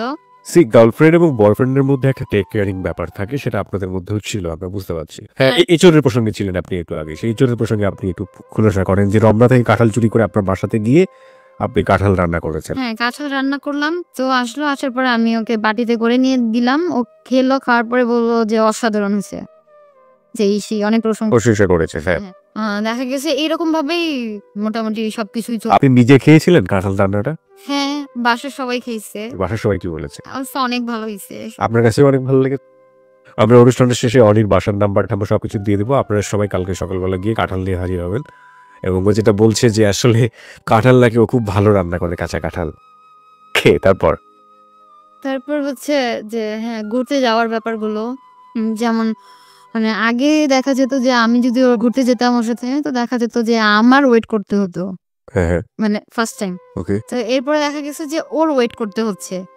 কেয়ারিং ব্যাপারটা আগের তুলনায় এখন বেশি ছিল, হ্যাঁ অনেক বেশি ছিল, সবকিছুই বেশি বেশি ছিল। যেটা সাধারণত আমরা ধারণা করলাম যে বিরতিতে যাবার আগে যে গল্পটা বোধ হয় নওশাদের পাটা বোধ হয় ওখানেই চুকে গেল, কিন্তু প্রিয় শ্রোতা আমরা বারবারই বলে থাকি জীবনের গল্পে আসলে আজ করার কোনো অনুমান করার আসলে কোনো সুযোগ থাকে না। দেখুন, আপনি যা চিন্তা করেছিলেন ঠিক তার উল্টোটা হলো, যে এইসব ঘটনার পরে সাধারণত রিলেশনশিপ ব্রেকআপ হয়ে যায় এবং ব্রেকআপ হয়েও গিয়েছিল, কিন্তু উল্টোভাবে এটা শুরু হলো ব্রেকআপ হওয়ার পরে, এবং সেটা ছিল অনেক অনেক সুইট এবং লাভলি কিছু, বলতে পারি যে টাইম পাস বা ঠিক উল্টোটা টার্ন করেছে, এবং সেটা অনেক বেশি সুইট এবং লাভলি মুভমেন্ট উপহার দিচ্ছে ওদের দুজনকেই। তারপর দেখা যায় যে মামাতে ঘুরতে গেছি, ও অল টাইম এসিতে থাকতে পারে বাট আমি পারি না। তো আমরা গেলাম এসি বাসে, আমি আসার পরে সিক হয়ে গেছি, প্রচুর ঠান্ডা, মাথা ব্যথা, একেবারে অবস্থা খারাপ। ও আমাকে কল করছে, কোথায় তুমি? আমি তো আমি বাসায়। আমি ওকে জিজ্ঞাসা করতেছি তুমি কোথায়? বলে বাসায়। আমি গাড়ি শব্দ পাচ্ছি, তুমি মিথ্যা কেন বলছো? তো আমাকে বললো যে বাসা থেকে বাইরে হও, আমি আসছি। মানে আমি অসুস্থ থাকলে সে মানে আমার বলতে হতো না যে আমি তোমাকে দেখবো, তুমি একটু আসো, অটোমেটিক্যালি ও চলে আসতো। অটোমেটিক্যালি সে হাজির। ওকে, বুঝতেই পারছেন ঠিক 12টা থেকে 1টার মধ্যে যে নওশাদকে আমরা পাচ্ছি সে নওশাদ একেবারে ভিন্ন নওশাদ। এরপরে নওশাদকে আমরা কিভাবে পাবো আমরা কিন্তু জানি না। তারপর মানে আমার যদি মনও খারাপ থাকতো যে আমার না ভালো লাগতেছে না, মানে ও বলতে পারতো যে কেন ভালো লাগতেছে না। আর ওর একটা মজার ব্যাপার হচ্ছে, আমি ওকে জিজ্ঞাসা করবো, আমি তোমাকে একটা কোশ্চেন করি, ও না এর অ্যান্সার মানে আগে থেকে দিতে পারতো। মানে আপনাকে সে পুরোপুরি বুঝতো। হ্যাঁ, ওকে, খুব ভালোভাবে যাচ্ছিল। তো একটা সময় দেখা গেল যে আমার নর্মাল সার্কেলটা বন্ধ হয়ে গেল। বন্ধ হয়ে যাওয়ার পর আমি এটা ওকে বললাম, এই রিলেশনশিপের মধ্যেও আপনাদের ফিজিক্যাল ব্যাপারটা কন্টিনিউ হতো। ওকে, কিন্তু আগে যেমন ও ইনসিস্ট করতো ওই ব্যাপারটা ছিল না। এখন ইজিলি হচ্ছে দুজনের মধ্যে। ওকে, হ্যাঁ, যেহেতু ও আমাকে বিয়ে করবে, ব্যাক করছে একবার, তো ওইভাবেই আমি ব্যাপারটা ইয়ে করছি যে হ্যাঁ ঠিক আছে। আমি ওকে বললাম, পরে আমি বললাম যে তুমি হ্যাঁ ওই সময় তুমি সেম কাহিনী করছো, এখন তুমি সেই কাহিনী করতেছো, তুমি বিয়ের সময় আসলে তোমার সমস্যা কি হয়? হ্যাঁ, এসে আমি অনেক ঝাড়ি দিলাম, তুমি যদি বিয়ে না করো আমি তোমার বাসায় যাবো। এখন আমি ওকে এই কথা বললাম। তখন আপনি অনার্স কোন ইয়ারে পড়েন? অনার্স ফার্স্ট ইয়ারে। তখন আপনি অনার্স ফার্স্ট ইয়ারে পড়ছেন। ওকে, তো আমাকে এই কথাটাই বললো, হ্যাঁ তুমি করো, আমি ইয়ে করি। আমার এইসব ফালতু কথার কোনো ইয়ে নাই। মানে আপনি বলছেন যে তুমি আগে বিয়ে করো তারপরে এটা করবো, আরো বলছে যে না তুমি আগে করে ফেলো তারপরে বিয়ে করবো। কারণ আমি তো ফার্স্ট বারের মতো এই রিস্কটা নিব না। আমি বলছি, না তুমি করো আমি করছি, আর বেশি বিয়ে করবা আমি তোমার বাসায় যাব। মানে ওই সময় আমি পুরা মানে ক্রেজি হয়ে গিয়েছেন। হ্যাঁ, আর আমি ওকে বিয়ের কথা বলে বলতো কি ওর বয়স হয়নি, আর কি আজীব এরকম কথাবার্তা হতো। কারণ আমি ছোট, আমাকে দেখলে কি মনে হয় যে আমার বিয়ের বয়স হয়েছে, এই সেই পিচ্ছি একটা মেয়ে সারাক্ষণ শুধু বিয়ে বিয়ে করে এরকম। ওকে, মানে বিয়ের কথাটা আসলেই খুবই নীরব হয়ে যেত। ওকে, হ্যাঁ, তারপর আচ্ছা ঠিক আছে, আমাকে একটু 1 সপ্তাহ সময় দাও, ঠিক আছে আমি করব। আমি কিন্তু ফার্স্ট টাইম ওর বাসা দেখার চেষ্টা করি নাই, জি, যেহেতু আমার সেকেন্ড টাইম এইরকম প্রবলেম হয়েছে, তার মানে হচ্ছে আমি কি আবার এমআর করাবো? তো কোয়াইট ইম্পসিবল যে একটা মেয়ের জন্য। মেয়ের পরে হচ্ছে আনম্যারিড। তো ও রাতের বেলা আমার সাথে কথা হইলো, কথার পরে ও একই কথা বলতেছে, তোকে বিয়ে করবো এই সেই, বাট একটু সময় দরকার। আচ্ছা ঠিক আছে তুমি সময় নিও, সমস্যা নাই। আমি আমার বাসায় থাকলাম, তুমি তোমার বাসায় থাকলা, ব্যাপারটা হাইট থাকলো। আমি ওর বাসার সামনে গেলাম, যার পরে আমি সকালবেলা ওকে কল করছি। আর মানে আমার না মানে একটু মানে টেন্সড হলে মানে আমি কিছু খেতে পারি না। যেহেতু ফার্স্ট টাইম এমআর করানো হয়েছে, তো ওই চিন্তায় মানে আমি একদম শেষ, যাই একটা অবস্থা। জি, আমাকে একটু বলবেন আপনি যখন ফার্স্ট টাইম এমআর করাচ্ছিলেন তখন ডাক্তার কি আপনাকে এ জাতীয় কোনো কথা বলেছিল, পরামর্শ দিয়েছিল যে ফার্স্ট বেবি যেটা সেটা এভাবে এমআর করানো ঠিক না, এক্ষেত্রে ভবিষ্যতে বেবি নিতে সমস্যা হতে পারে? কোনো পরামর্শ আপনাকে দেয়নি? প্রিয়শ্রোতা, শুধু এইটুকু বলছে যে হ্যাঁ আপনারা শিক্ষিত মানুষ হয়ে এরকম করেন, ইউজ করতে পারেন না। আমি তো বলছি যে হ্যাঁ আমি ম্যারিড, আমার হাজবেন্ড চাইলেও আমার পক্ষে সম্ভব না, আমি যেহেতু পড়াশোনা কন্টিনিউ করছি। সেটা ঠিক আছে, একটা প্রাতিষ্ঠানিক বা সোশ্যাল জায়গা থেকে সেটা সে আপনাকে জ্ঞান দিয়েছে, সেটা ঠিক আছে, কিন্তু ফিজিক্যালি ব্যাপারটা এরকম আমি যতদূর জানি প্রিয় শ্রোতা, সেটা হচ্ছে যে ফার্স্ট বেবি সেটা কাঙ্ক্ষিত কিংবা অনাকাঙ্ক্ষিত যাই হোক না কেন, সেটা এরকম অ্যাবোর্ট করাতে গেলে বা অ্যাবর্শন করাতে গেলে অনেক সময় আপনারা যারা নর্মাল মেডিকেল সায়েন্সে পড়াশোনা করেন বা আপনি যদি ইন্টারনেট ঘেটে দেখতে পারেন, সার্চ করতে পারেন, অনেক সময় কিন্তু বড় ধরনের বড় সমস্যা হয়ে যায়, এবং সেক্ষেত্রে আপনি এটা সেকেন্ড টাইম এরকম একটা ফালে পড়েছেন বলা যেতে পারে। তারপর মানে অবশেষে অনেক চাপাচাপির পরে সে রাজি হলো, হ্যাঁ ঠিক আছে বিয়ে করবে। তো বিয়ে করলো। বিয়ে করলো বলতে হচ্ছে আমাকে বললো যে হ্যাঁ, তোমার একটা কাজ করবা, তোমার 2 কপি ছবি আর ভোটার আইডি কার্ড, এটার ফটোকপিটা আমাকে দিবা। আমি বলছি যে আমার তো ভোটার আইডি কার্ড নাই। তো বললো যে ঠিক আছে তোমার ইন্টারের রেজিস্ট্রেশন কার্ডের কপিটা দিলেই হবে। ওকে, তো আমি ওকে দিলাম। দেওয়ার পরে তারপর আমাকে বললো যে ঠিক আছে আমি 2 বছর পরে তোমাকে তুলে নিব, আর যেহেতু আমার বড় বোনের বিয়ে হয়নি তো 2 বছরের মধ্যে অলরেডি ওর এমবিএ শেষ হয়ে যাবে, ওর বিয়ে দিয়ে দিবে, আমি ওইভাবেই রাজি, আর আমি ওর জন্য সবকিছু স্যাক্রিফাইস করতে রাজি। ওকে, তো একটা জিনিস স্যাক্রিফাইস করতে পারবো না, সেটা হচ্ছে ও। এটা আমি ওর সাথে আমার আগেরই কথা যে মানে তোমাকে আমি কোথাও কোনোভাবে স্যাক্রিফাইস করবো না, কিন্তু তোমার জন্য আমি সবকিছু সব করতে রাজি আছি। স্যাক্রিফাইস করবো, ওকে, বিয়ে করবো যেহেতু। তো আমাকে 4,000 টাকা দিল, তো বললো যে ঠিক আছে তুমি একটা শাড়ি কিনো, এই সেই বিয়েতে মানুষ যা করে আসলে। 4,000 টাকাই হচ্ছে বাজেট। হ্যাঁ হ্যাঁ, বাজে 4,000 টাকাই। পরে এর আগে কি কখনো গিফট টিফট দিত সে আপনাকে? না না না, সে আমাকে কখনোই কোনো গিফট দেয়নি, বাট ঈদে সালাম করলে, সালাম করতে হতো পায়ে ধরে, সালাম করলে সে আমাকে 500 করে টাকা দিত। আপনি কি 500 টাকার জন্য সালাম করছেন? অনেক জিনিস এইরকমই, বাট তো যেহেতু পাওয়াই যায়। হ্যাঁ ধরাই যেতে পারে, ও আমার বাদ ধরে আমি ওটা ধরতে পারবো না, সেটাই। তো এরকমই। না, ও তো চিপায় পড়লে ধরে। তারপর পরে আমি আবার কি করলাম, 21 তারিখে 21শে মার্চ আমি আবার আমাদের পাশের গলি একটা ভাবিকে নিয়ে মিরপুর গেলাম।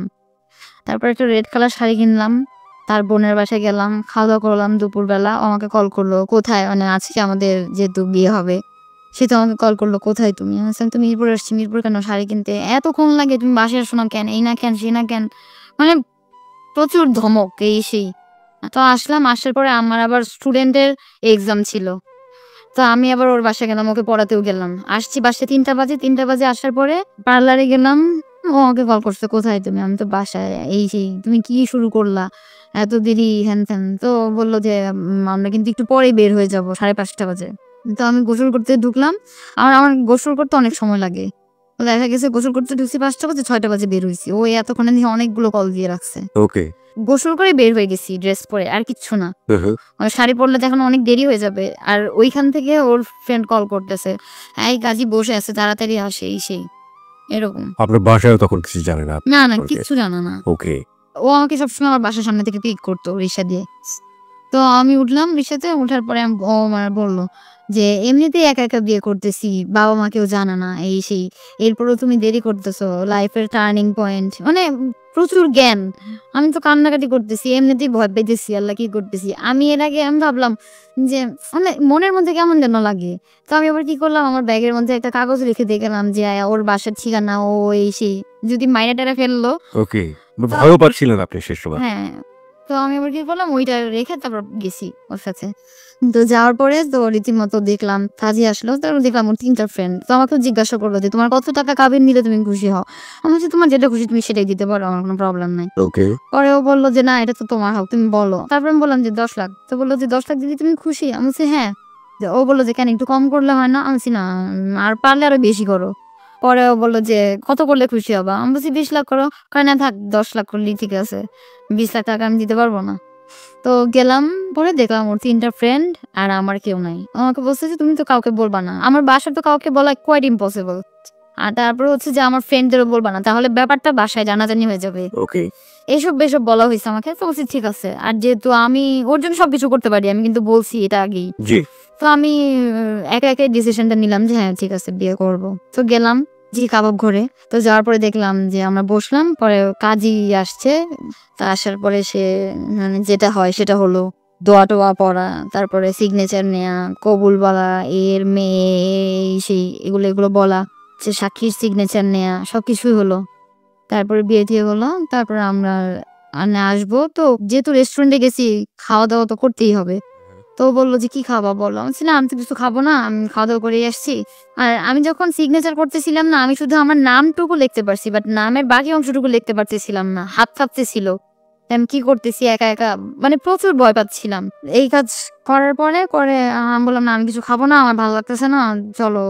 তো ওরা কি করলো, ওদের অর্ডার দিয়ে গেল, বিল দিয়ে গেল, কাজীকে টাকা দিয়ে গেল। তো আমাকে বললো যে কাজী টাকা তো এখন আরো পাবে, তুমি এত টাকা কাবিন করতে গেলা কেন? কম করলে তো 5,000 টাকা আর 7,000 টাকার মধ্যে হয়ে যেত। আর এখন তো 10 লাখের জন্য 12,000 টাকা দেওয়া লাগবে। ওকে, চার্জ হচ্ছে 3,000 টাকা, 15,000 টাকা দেওয়া লাগবে। আর যেহেতু মাসের শেষ, আমার কাছে টাকাও নাই। এই কথা বললো আমাকে। তুমি আমাকে আগে বলবা না? আমি কিন্তু জানতাম না যে এত টাকা চার্জ দেওয়া লাগে। ওই কিন্তু বললো আমাকে। ওকে, তো আমি বিয়ে টিয়ে করলে মানুষ ঘুরতে টুরতে যায় না, যে একটু ঘুরে আসি এই সেই, এরকম কিছু না, ডিরেক্টলি বাসায় আসছি। বিয়েটা আপনারা করেই ফেললেন তাহলে? হ্যাঁ। ও রিক্সার মধ্যে অনেক মজার ঘটনা। রিক্সায় ওঠার পর বলছে, "আল্লাহ আমাদের এত তাড়াতাড়ি বিয়ে হয়ে গেল। আমরা লিগ্যাল হয়ে গেলাম। এখন তো আমার দাম কমে গেছে।"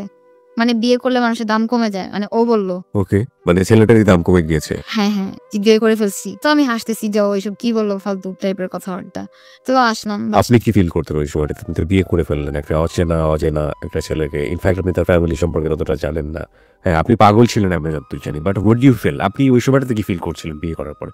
সে তো লিগ্যালি হয়ে গিয়েছে আপনার। হ্যাঁ, মানে ওই সময় আমার কাছে মনে হয়েছে যে আমি এতদিন যত অন্যায় করছি এটা আসলে সবকিছু শেষ। এখন তো আমি বিয়ে করে ফেলছি। এখন তো আর কোনো সমস্যা নাই।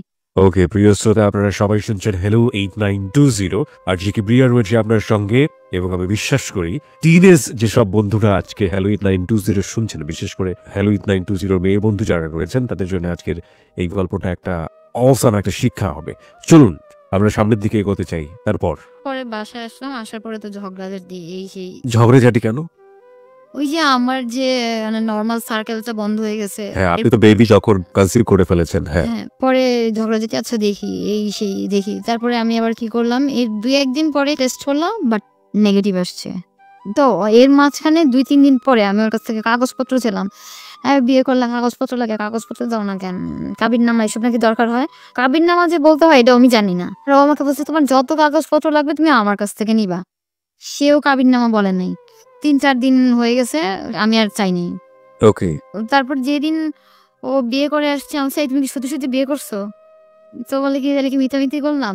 এটা কনফিউশনও হচ্ছিল আপনার ভিতরে একটা। আচ্ছা এত তাড়াতাড়ি বিয়ে হয়ে যায়? তা আমি তো বুঝলাম না। তাহলে তো প্রতিদিন এমন করে অনেকগুলি বিয়ে করা যাবে।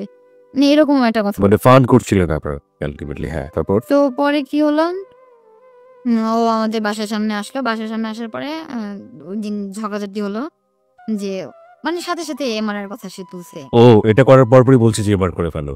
আর আপনার ভেতরে তখন না একটু ধীরে সুস্থে করি, হাসবেন্ড তো হয়েই গিয়েছে, রাখলেই কি হয়? এরকম একটা টেন্ডেন্সি, রাইট? না, রাখার টেনডেন্সি কখনোই ছিল না। মানে এরপরে ঝগড়াঝাটি শুরু করে দিছে। তারপরে আমি বলছি যে, "এই যা তুই সর এখান থেকে।" মানে তুই তো আমারই, আমি ওর সাথে, ও আমার সাথে। পরে ও গেল। যাওয়ার পরে আমি আবার ওকে কল করছি যে, "কই তুমি? তুমি আসো। আমার ভালো লাগতেছে না এই সেই।" পরে ও আসলো। আসার পরে তো মিষ্টি কথা এই সেই। ২১ তারিখ ভালোভাবেই গেল। তো ২১ তারিখে আমাকে রাতের বেলা কল করলো। তো ২২ তারিখে ও আমার সাথে দেখা করতে আসা নাই। ওকে। থার্ড টাইম ও আসছে। আর যেহেতু মানে বিয়ে করলে তো মানুষের বাসরঘর হবেই, তাই না? যে এটা তো সম্ভব না। তো দেখা গেছে আমাদের গেটের সামনে ও আমার হাত ধরে আছে, আমি ওর হাত ধরে আছি। আমি ওর কাঁধে মাথা দিয়ে আছি। ও আমাকে ধরে রাখছে। তো আমি বললাম যে, "কি দুর্ভাগ্য আমাদের যে বাসরঘর এখানে করতে হচ্ছে।" পরে বলতেছে যে, "না ঠিক হয়ে যাবে সবকিছু।" মানে গেটের সামনে আপনারা বাসর ঘর করা শুরু করে দিয়েছেন? হ্যাঁ, গেটের সামনেই? হ্যাঁ গেটের সামনে। যেহেতু বিয়ে করছি। হ্যাঁ। আর উপর থেকে মানে লোক কাজ করতেছিল। তারা বলল যে, কি প্রেম এই সেই, মানে এই বাসর ঘর বলতে আমরা যেটা বুঝে আসলে সেটা ছিল না। ওটা it's one kind of little bit romance, right? Okay. তো আমাকে বলল যে, "টেনশন নিও না, সবকিছু ঠিক হয়ে যাবে।" আমি ওকে বললাম যে, "তোমারও কেউ ছিল না, আমারও তো কেউ ছিল না। যেহেতু ২ বছর পরে ওকে ফাইন, আমি ২ বছর থাকি, আমার তো প্রবলেম নাই। আমার বোনের যেহেতু বিয়ে হয় নাই।" তো বলল, "ঠিক আছে। আর তোমার যা লাগবে তুমি ৩ দিন পরে আমার কাছ থেকে নিও।" মানে ওই লোকটা টাকা পরিশোধ করে নাই সে। ওকে। আর যেহেতু ও বেতন পায়নি। তারপরে আমরা কি করলাম, ২৩শে মার্চ ও আমার সাথে আবার দেখা করতে আসলো। না একই কথা। পরে আমি ওকে বললাম যে, "বিয়ে তো হলো, বাট একটা ঘর হলে বেটার হতো।" সে এতদিন বিয়ের কথা বলছে, বিয়ে করছে, এখন আবার ঘরও চাও না? এগুলো তো ঘর চাবো না। আছে, "হ্যাঁ, সবকিছুই পাবা, বাট আস্তে।" ওকে। তারপরে মানে আবার রিলেশনটা মানে বিয়ের পর থেকে একেবারে ফুলফিল হয়ে গেছে। মানে অনেক মিষ্টি কথা। "বউ তুমি খাইছো, এই করছো, সেই করছো।" যেটা কিনা কখনো রিলেশনের আগে, "হ্যাঁ, তুমি তো আমার বউ হবা" বলতো। আর এখন কিন্তু ডিরেক্টলি সে আমাকে বউ বলছে? হ্যাঁ, বলছে। খাবারের সময় প্রত্যেকটা মুহূর্তে কল করা, কোথায় আমি, কি করতেছি, এই সেই হ্যান-ত্যান। মানে স্পেশালি টেক কেয়ার যেটাকে বলে। ওই ইয়েতে আমি পুরো মানে ভুলে-টুলে গেছি সবকিছু। তারপর এরকম হচ্ছে। তো এর আগে মানে এই বিয়ের কাহিনী-টাহিনী সবকিছু জানতো ওর ছোট ভাই। জি। কিন্তু ওর ছোট ভাইয়ের সাথে আমার কথা হতো, বাট আমি বলতাম না যে আমি ওর ভাবি। বিয়ের কাহিনী মানে ওর সম্পর্কে ওর ছোট ভাই সবকিছু জানতো। কিন্তু সেই মেয়েটাকে সেটা সে জানতো হ্যাঁ, না। ছেলেটাকে সেটাও সে জানতো না। ওর ছোট ভাইয়ের সাথে কি আপনার আগে থেকে কোনো সম্পর্ক ছিল? না, আগে থেকে বলতে হচ্ছে ও বিয়ের কথা আসলেই এড়িয়ে যেত। যে এই ব্যাপারটা আমাকে খুব মানে চিন্তিত করছে, যেহেতু 2011 সালে এরকম একটা কাজ করছে, মানে ফুললি তো আর বিলিভ করা যেতে পারে না ওকে, যে একবার প্রতারণা করছে সে আরেকবারও করতে পারে। রাইট। আমার টেন্ডেন্সিটা ছিল এরকম যে না, তো আমি চিন্তা করলাম যে ওর ভাইয়ের সাথে কথা বলি, আসলে প্রবলেমটা কি ওর কাছ থেকে জানি। হ্যাঁ। তো আমি ওর ভাইয়ের সাথে কন্টিনিউ কথা বলা শুরু করে দিলাম। তো দেখা যেত একসাথে 2 ভাইয়ের সাথে কথা বলতাম, 2টা সিম দিয়ে, মানে 2টা সেটে। হ্যাঁ, নওশাদ 2টার পরে ফোন দিত। আর ও আমাকে 12টা বাজে ফোন করতো। তো 12টা থেকে 2টা পর্যন্ত লং টাইম ওর সাথে কথা বলতাম, পরে আবার ওর সাথে কথা বলতাম। নওশাদ এটা নিয়ে টু বি অনেস্ট কোনো জেলাস ফিল করতো না। জানতো না তো আমি তোর ভাইয়ের সাথে কথা বলি। ওর যে বড় ভাইয়ের সাথে পরিচয় আছে সেটা কি ছোট ভাই জানতো? না, না, কখনোই। তাহলে ওর সাথে আপনি কি ধরনের কথা বলতেন? মানে ওর সাথে আমার এমনিতে কথা হতো, ফ্রেন্ড, আমি ওকে বললাম। টু বি অনেস্ট 2 ঘন্টা আপনি কি কথা বলতেন? এমনিতেই জাস্ট একটা ছেলে মানুষের সাথে একটা মেয়ে মানুষ কি কথা বলতে পারে? অনেক কিছুই বলতে পারে। অনেক কিছু। This is 2 hours. আমাদের লাইফের স্টোরি বলতে এখানে 2 ঘন্টা সময় লাগে না। আপনি র্যান্ডমলি বলতেন ছেলেটার সাথে কথা। তো র্যান্ডমলি যদি 2 ঘন্টা করে বলেন, ওই ছেলেটা তো আপনাকে একটা মেয়ে হিসেবেই জানতো। জানতো না তার বড় ভাইয়ের সাথে কোনো রিলেশন আছে কিনা। আপনিও তাকে একটা ছেলে হিসেবেই জায়গা দিয়েছেন এবং সেটা ওর বড় ভাইও জানতো না। জানতো কি? তাহলে কি বলতেন? ফ্র্যাঙ্কলি কি বলতেন? অনেক ওপেনলি টাইপের কথাবার্তা বলতাম। যে মানে ওর সাথে কিছু বলতাম না। মানে আমার হাসব্যান্ড হলে আমি কি করবো, আমার হাসব্যান্ডের সাথে, মানে ওর ভাইয়ের সাথে কি করবো, এটা তো আর বলা যায় না। ওর ভাইয়ের সাথে আমি কি করবো, ওর ওয়াইফের সাথে কি করবে, কোথায় ঘুরতে যাবে বা কি এই সেই, বা ফিউচার প্ল্যান, এইসব। ওকে, হ্যাঁ, তারপর? পরে মানে এরকম কথাবার্তা হতো। আর নওশাদ সত্যি বললো নাকি মিথ্যা বললো আরেকটা মানে জাস্টিফাই করা যায় হচ্ছে ওর ভাইয়ের মাধ্যমে। ওকে।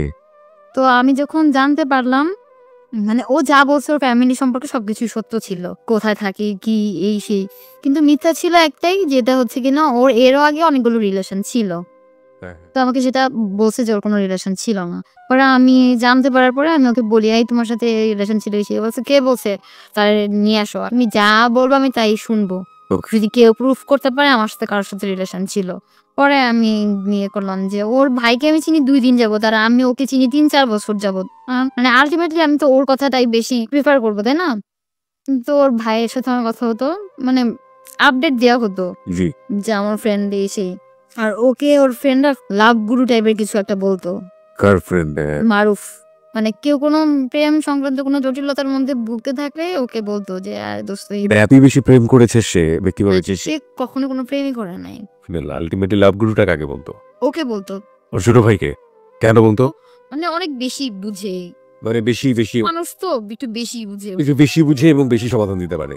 প্রেম জীবনে কখনো করেনি কিন্তু লাভের সমাধান দেয় এবং সেজন্য সবাই লাভ গুরু বলে তাকে। আর খুব ভালো সমাধান, ও খুব ভালো সমাধান দেয়, এই জন্য লাভ গুরু বলে। মানে যেটা কিনা আমিও বুঝি নাই, সে কিন্তু ঠিকই বুঝতে পারছে।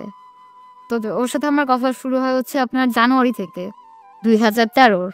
মোটামুটি অনেক কথা বলা হয়। আর ও জানতো না যে আমার মানে বয়ফ্রেন্ড আছে।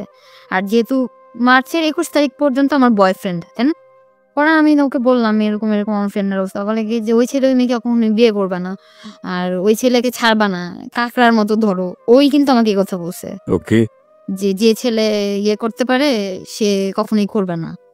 তো আমারও ওই দিক দিয়ে ওর ভাই বলছে, এই ব্যাপারটা মাথায় আছে। মানে আমার কথা হচ্ছে যে তোমার বিয়ে করতেই হবে। তো আমি ওকে অনেক প্রেশার টেশার দিই, তো আলটিমেটলি ও বিয়ে করে। মানে ওর ভাই আমাকে বলতেছে যে বিয়েতে কে কে থাকবে। তো আমি বলছি বিয়েতে ওর 3টা ফ্রেন্ড থাকবে, কাজী থাকবে, আর ওই মেয়ের কেউই থাকবে না, ছেলে কিন্তু চিট করবে, এটা বললো। আমি বলছি যাও, ফালতু কথা বলো না, মানুষ কি এত খারাপ হয় নাকি? ও পরে বলছে ছোট মানুষ তো কিছু বুঝবা না, পরে বুঝবা সব কিছু। ও আমাকে বাড়ি কথা বললো, ও কিন্তু জানেই না ওর ভাই, আর ও কিন্তু আমাকে সব বলতেছে, সব পরামর্শ দিয়ে যাচ্ছে। হ্যাঁ, ফ্রি পরামর্শ যেটাকে বলে। মানে ওর কথায় আমি ভরসা পাইনি, যেটা সত্যি কথা। তো বিয়ে করার পরে আমি ওকে কল করতাম। বিয়ের কয়েকদিন পরে, মানে 1 সপ্তাহ 2 সপ্তাহ পরে আমার যে ইয়েটা প্রবলেমটা সলভ হয়ে যায়।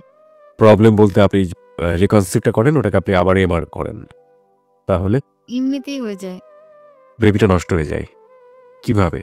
মানে এনি কাইন্ড অফ দুর্ঘটনা অথবা অন্য কোনো কিছু নাকি নরমালি? হ্যাঁ, এটা তো ছিলই না।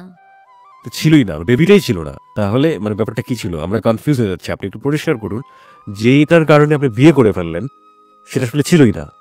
মানে হচ্ছে আমি ভাবছি যে হয়তো বা যেহেতু আমার ইয়ে হচ্ছে নরমাল যে সাইকেলটা আছে সেটা অফ হয়ে গিয়েছে এবং সে কারণে আপনি ধারণা করেছেন যে আপনি কনসেপ্ট করেন। আমার ফার্স্ট টাইম এরকম হইছে। ওকে, তো আমি ভাবছি যে হয়তো বা এইটাই।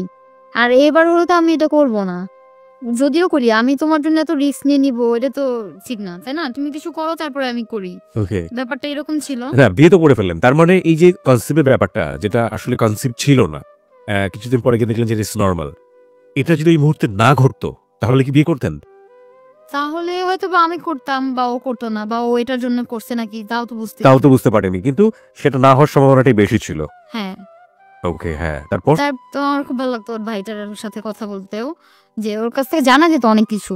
ওর বাসার এই তোমার ভাই কখন আসছে, ওরা 2 ভাই একসাথে খাওয়া দাওয়া করে, ওকে, তাহলে জানতে পারতাম যে কি দিয়ে খাইলো। মানে আমার একটা অভ্যাস, এই কি দিয়ে খাওয়া দাওয়া করছো রাতের বেলা, যেহেতু সারাদিন তো আর জিজ্ঞাসা করা হয় না কখন আসছো বাসায়, বাসা থেকে বের হইছো নাকি, অফিস থেকে আসার পরে আড্ডা দিতে গেছো নাকি, এইগুলো। আর ও যদি মিথ্যা বলতো তাহলে কিন্তু মারুফের কাছ থেকে জানতে পারতাম।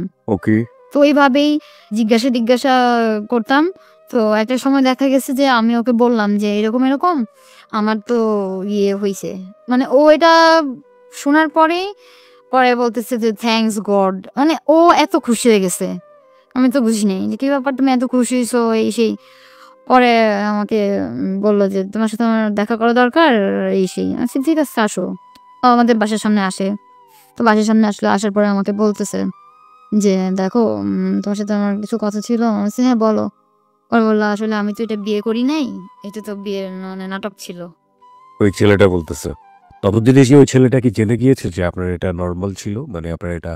হ্যাঁ জেনে গেছে, পরে তো সে আমাকে এটা বললো যে হ্যাঁ আমি তোমাকে বিয়ে করি নাই। নাও দিস ইজ দ্য পয়েন্ট, প্রিয় শ্রোতা, একটু আগে যেটা বলেছিলাম, প্রশ্ন করেছিলাম This track was downloaded from FusionBD.com. যে আসলে এই কনসেপ্টের ব্যাপারটার কারণেই কি নওশাদ বিয়েটা করলো। যখন দেখলো যে না, এটা আসলে নর্মালি হয়ে গিয়েছে, বা এটা যদি কনসিভ হয়েও থাকতো, যে অ্যাবর্শনটা ওরা করাতে চেয়েছিল, সেই অ্যাবর্শন করার পর নওশাদ গিয়ে হয়তো এই ধরনের কথা বলতো। ইনফ্যাক্ট সেটা সে বলেছে যে আমি তোমাকে বিয়ে করিনি, এটা সাজানো নাটক ছিল। গল্পের মোড়টা কিন্তু অদ্ভুতভাবে ঘুরে গেল এই জায়গাটাতে। তারপর পরে ওই কথা বলতে পারে আমি ওর গলার মধ্যে চেপে ধরছি, তুই এরকম নাটক কিভাবে করলি। মানে 2011 সালে যেমন একটা ধাক্কা খাইছি, 2013-তে সেম ধাক্কাটা খাইছি। বিয়ে নিয়ে এরকম নাটক হতে পারে, মানে এটা আসলে আমার মানে কল্পনার বাইরে ছিল। তারপর ও বললো দেখো আমি আসলে অনেক খারাপ। ওই দিন আমাকে ও বললো যে আমার সাথে অনেক মেয়েদের সাথে রিলেশন ছিল, সবকিছুই মিথ্যা ছিল। তাহলে কেন তুমি এমন করছো? এমন যদি হতো যে না তুমি দেখতে সুন্দর না, এটা তো এখন না, সুন্দর যদি নাও হয়ে থাকি 2010 থেকেই, তাহলে তোমার ব্যাক করা দরকার ছিল না 2011-তে। তো আমি ওকে এই কথা বললাম, বলার পরে আমি বলছি যে যা তুই তোর ইয়েতে যা, আমি আমার বাসায় যাবো এসে। তখন বলতেছে যে প্লিজ তুমি কোনো উল্টাপাল্টা কিছু করো না, তুমি আমার সাথেই থাকো, আমি তোমাকে ছাড়া কখনোই যাব না। আমাকে এই কথা বললো। পরে আমি বাসায় ঢুকলাম। ততদিন পর্যন্ত আপনি বিয়ের কোনো কাগজপত্র পাননি?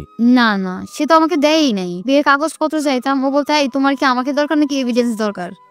আর ওর মধ্যে একটা ভালো গুণ ছিল, ও কোনো কিছু করলে স্বীকার করতো, অস্বীকার করতো না।